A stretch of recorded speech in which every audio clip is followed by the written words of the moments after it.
Welcome to Hotline TV, everybody. I'm Quinn McCord. And I'm Amy Walter. All right, we're back with another episode of War for the Congress. Woo!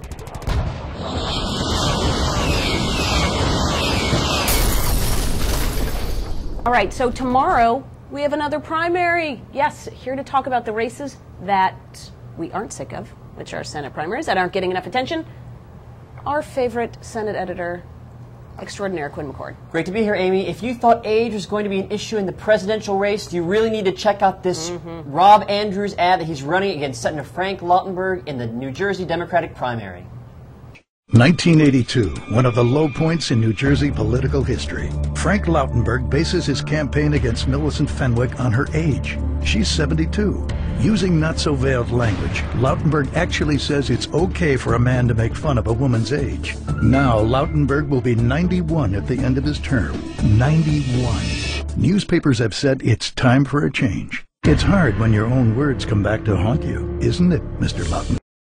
All right, so that's pretty subtle there, Quinn. Yeah. Has it been working, this whole age thing? Well, we'll find out on Tuesday. You know, it's not a bad tack for Rob Andrews to take. I think he has some grounds for going against Frank Lautenberg. But it's tough enough to dislodge an incumbent senator of your own party. You got to spend more than 2 months doing it. I mean, you got to build up the momentum and have like a 6-month game plan for pounding him on, like, you know, why is there only one television debate? Why are we only debating two times total?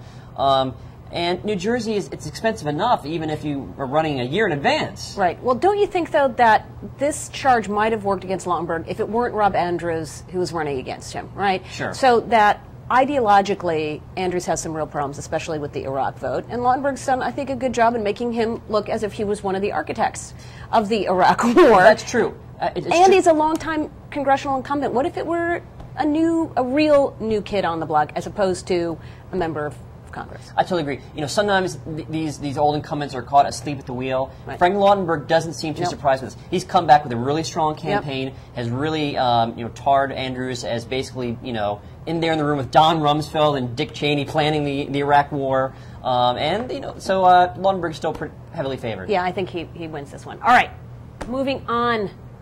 Quinn, we know Senator Domenici is retiring in New Mexico. Why don't we run an ad that Representative Heather Wilson is running against her colleague, Representative Steve Pearce, in the Republican primary. Why is Steve Pearce running a negative campaign? Because on important issues, he's wrong. Steve Pearce voted against adding 3,000 border guards to secure our border.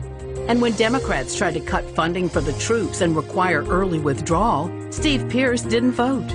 Heather Wilson, an Air Force Academy graduate and veteran, she stood strong for New Mexico.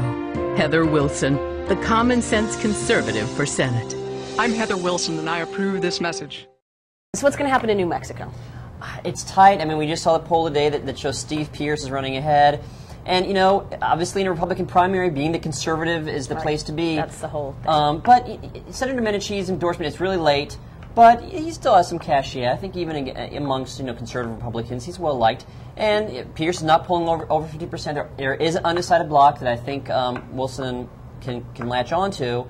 So I do think it's going to be down to the wire. I don't know. This is the thing. I mean, Heather Wilson is one of the best campaigners in Congress. Yeah. But running on an electability message, as Hillary Clinton can teach us all, doesn't work so well, does it? No. Yeah. Not in a Republican primary. And, you know, I don't think she had any other choice. And the fact that Pearce was able to raise a decent amount of money, in fact, a very competitive amount of money, has helped. The real question, of course, is would it have mattered who was facing Tom Udall? Now, I don't think, look, Tom Udall is ahead in all the polls.